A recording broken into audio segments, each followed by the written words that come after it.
Hello dear student, कैसे हैं आप लोग। उम्मीद करता हूँ कि आप लोग सब ठीक होंगे। उत्तराखंड से संबंधित 2 वीडियो मैं आप सभी को दे चुका हूँ और आज ये उत्तराखंड से संबंधित आज ये तीसरा वीडियो मैं आप सभी के सम्मुख लेके आया हूँ। तो इस तीसरे वीडियो में भी हम उत्तराखंड से संबंधित शीर्ष 10 क्वेश्चनों को डिस्कस करेंगे और आशा करता हूँ कि आप लोगों को ये क्वेश्चन सीरीज समझ में आ रहे होंगे। चलिए शुरू करते हैं। पहला क्वेश्चन है, कटबद्दी मेला किस जनपद में आयोजित किया जाता है। ध्यान से सुनेंगे, कटबद्दी मेला किस जनपद में आयोजित किया जाता है। तो जो ये कटबद्दी मेला है ये खिरसू ब्लॉक पौड़ी गढ़वाल में आयोजित किया जाता है। ध्यान से सुनेंगे। खिरसू आप सभी की जानकारी के लिए बता दूं, ये पौड़ी गढ़वाल का एक पर्यटन स्थल है और इस मेले के बारे में मैं आप सभी को बता दूं कि जो ये मेला है लगभग 150 साल पहले से मनाया जा रहा है और जो इसका आयोजन किया जाता है वो बैसाख माह के तीसरे सोमवार को किया जाता है। ठीक है, तो ध्यान से सुनेंगे। बैसाख माह के तीसरे सोमवार को इसका आयोजन किया जाता है और इस बार जो यह आयोजन होना था 27 अप्रैल को। और आप सभी इस बात को जानते हैं कि भारत से संपूर्ण विश्व इस समय कोरोना महामारी से जूझ रहा है।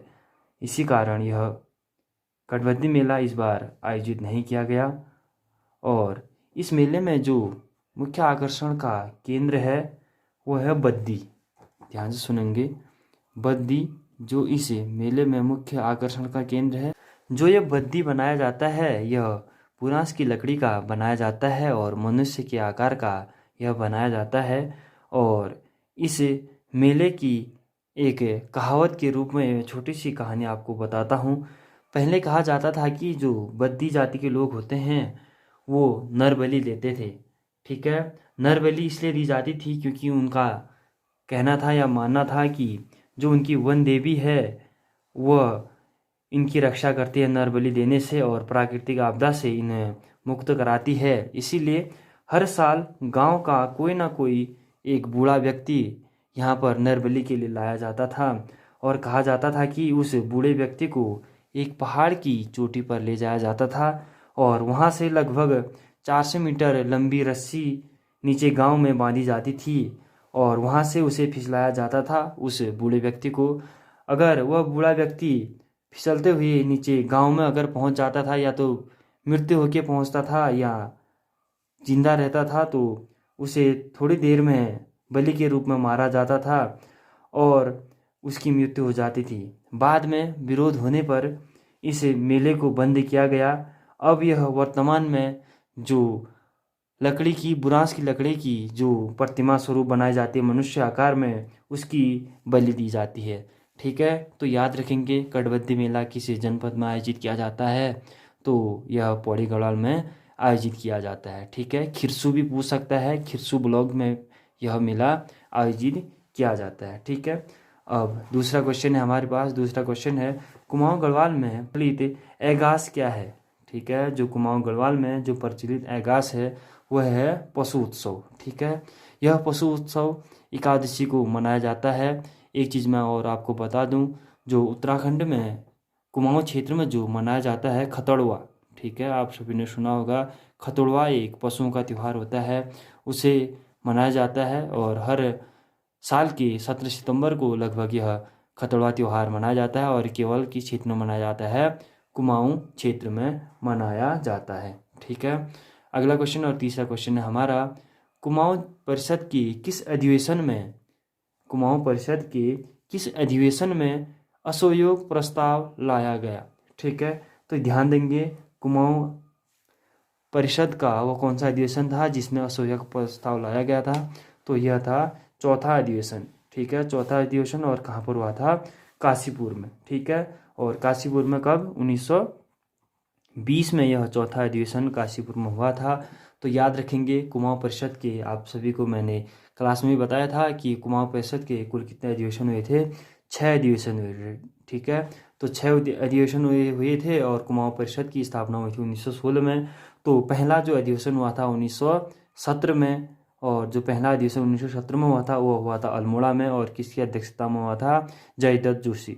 ठीक है, जयदत्त जोशी जी की अध्यक्षता में जो पहला अधिवेशन हुआ था कहाँ पर हुआ था, अल्मोड़ा में, और दूसरा अधिवेशन हुआ था हल्द्वानी में, और तीसरा कोटद्वार, और चौथा जो हुआ था काशीपुर में। ठीक है, 1920 में। आप सभी को बता दूं असहयोग आंदोलन उस टाइम पे चल रहा था, तो इसी अधिवेशन में क्या प्रस्ताव लाया गया था, असहयोग प्रस्ताव लाया गया था। तो इम्पोर्टेंट क्वेश्चन बनता है कौन सा अधिवेशन में असहयोग प्रस्ताव लाया गया, तो चौथा अधिवेशन और काशीपुर में हुआ था।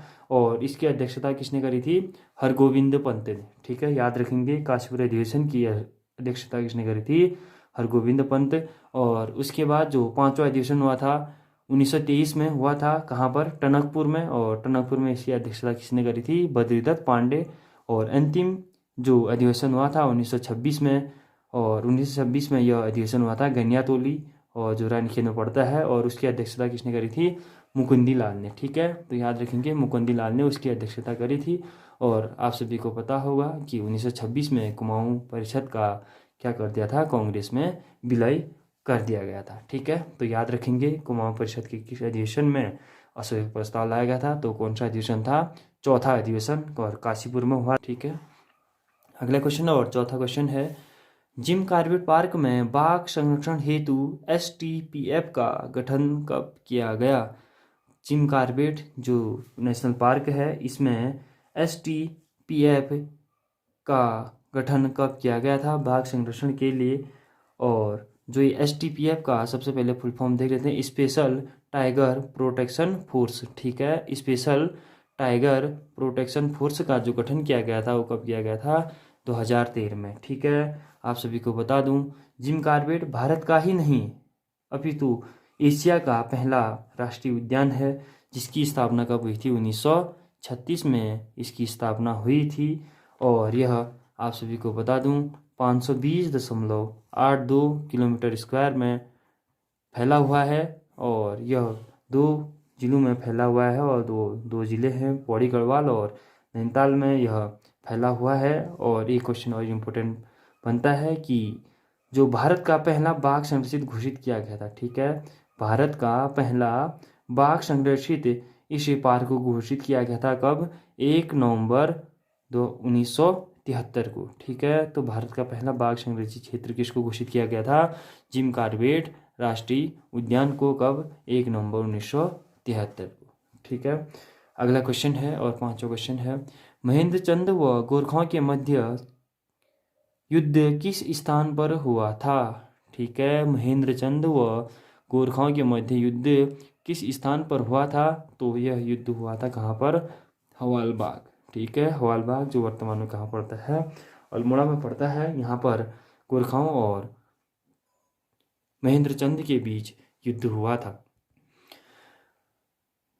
चंदवंश का जो अंतिम शासक था महेंद्र चंद, और गोरखाओं के बीच 1790 में हवालबाग में यह युद्ध हुआ था, और जिसमें गोरखाओं ने महेंद्र चंद को हराया था। और कुमाऊं क्षेत्र पर आप सभी को बता दूं, कुमाऊं क्षेत्र पर 1790 में ही क्या कर दिया था, गोरखाओं ने अधिकार कर दिया था। ठीक है, 1791 में गोरखाओं ने क्या किया, गढ़वाल पर फिर अधिकार करने की कोशिश करी, लेकिन असफल हुई। ठीक है, और आप सभी को बता दूं 1803 में, आपको मैंने बताया था क्लास में भी, क्योंकि 1803 में जो वहाँ पर गढ़वाल क्षेत्र पर क्या आया था, भयंकर भूकंप आया था। इसका फायदा उठाकर गोरखाओं ने क्या कर दिया, वहाँ पर आक्रमण किया, और 1804 में उन्होंने क्या कर दिया, गढ़वाल को भी जीत लिया। तो याद रखेंगे महेंद्र चंद और गोरखाओं के मध्य युद्ध किस स्थान पर हुआ था, हवालबाग में, और इसी के बाद ही क्या कर दिया था, कुमाऊं क्षेत्र में गोरखाओं ने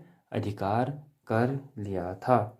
ठीक है, अगला क्वेश्चन है और छठा क्वेश्चन, गौरी उटार गुफा किस जनपद में स्थित है। तो गौरी उटार गुफा जो स्थित है कहाँ पर है, बागेश्वर में। ठीक है, बागेश्वर में यह गुफा स्थित है, गौरी उटार गुफा। और एक चीज़ ध्यान देंगे, और जो गौरी उटार गुफा है यह भगवान शिव को, ठीक है, भगवान शिव को समर्पित यह गुफा कहाँ पर स्थित है, बागेश्वर में स्थित है।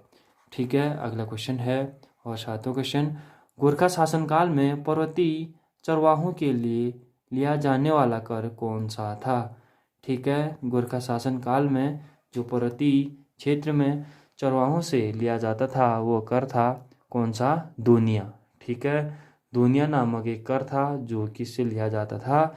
चरवाहों से लिया जाता। पुरखाओं द्वारा ही यह दोनिया कर लिया जाता था। यह दोनिया कर चरवाहों से लिया जाता था। और एक चीज़ ध्यान देंगे, चरवाहों द्वारा एक जो गीत गाया जाता है वो कौन सा गीत गाया जाता है?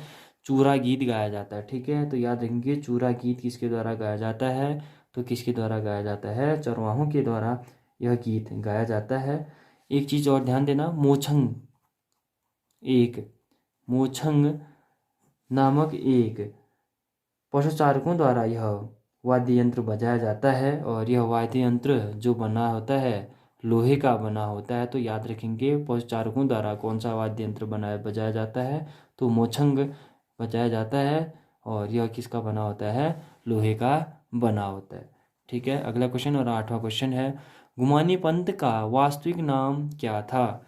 ठीक है, गुमानी पंथ का वास्तविक नाम क्या था? तो गुमानी पंथ का जो वास्तविक नाम था वो क्या था? लक्ष्मीनंदन पंत। ठीक है, इन्हें लोकरत्न पंत भी कहा जाता है। और इनका जन्म हुआ था 1790 में। 1790 में इनका जन्म कहाँ पर हुआ था? काशीपुर में इनका जन्म हुआ था, जो वर्तमान उधम सिंह नगर में स्थित है। 1790 में इनका जन्म हुआ था। ठीक है, तो याद रखेंगे गुमानी पंत का वास्तविक नाम क्या था? लक्ष्मीनंदन पंत। ठीक है, अगला क्वेश्चन और 9वां क्वेश्चन है, हर्षिल क्षेत्र में बागवानी का श्रेय किसे दिया जाता है? सबसे पहले में तो ध्यान देंगे हर्षिल क्षेत्र कहाँ पर पड़ता है? उत्तरकाशी में यह क्षेत्र पड़ता है। और हर्षिल क्षेत्र किसके लिए जाना जाता है? आलू और सेब के बागान के लिए यह जाना जाता है। और यहाँ पर जो बागवानी का श्रेय दिया जाता है फ्रेडरिक विल्सन को। ध्यान से सुनेंगे, फ्रेडरिक विल्सन को बागवानी का श्रेय दिया जाता है। एक चीज़ ध्यान देंगे, पहाड़ी विल्सन भी इनका ही नाम है। पहाड़ी विल्सन भी इन्हीं कहा जाता है, किनके? फ्रेडरिक विल्सन को। ठीक है, तो याद रखेंगे हर्षिल क्षेत्र में बागवानी का श्रेय किसे दिया गया था? फ्रेडरिक विल्सन को। और इन्हीं क्या नाम, इनका उपनाम भी याद रखेंगे, पहाड़ी विल्सन।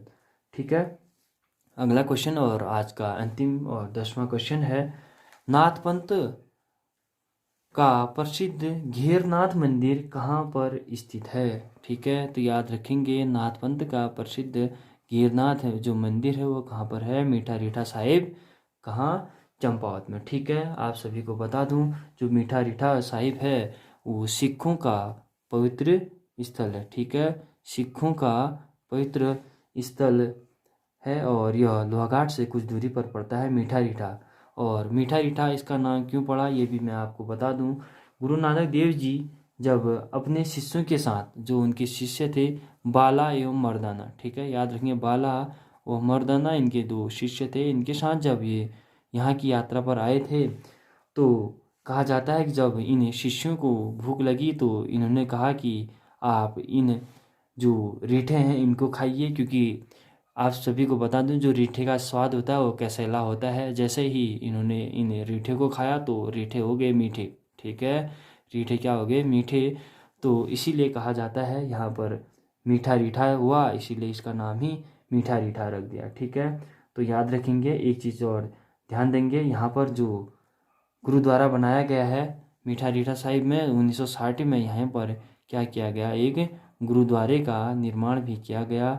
और ये भी कहाँ पर पड़ता है? मीठा रीठा साहिब में। ठीक है, तो याद रखेंगे गिरनार मंदिर किस संप्रदाय से संबंधित है? नाथ संप्रदाय। और कहाँ पर स्थित है? मीठा रीठा साहिब, जो कहाँ पर पड़ता है? चंपावत में।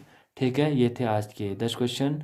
और जो अगले पार्ट में शीर्ष 10 क्वेश्चन को लेकर जल्दी ही मिलूँगा। तब तक के लिए अपना ख्याल रखिए। धन्यवाद।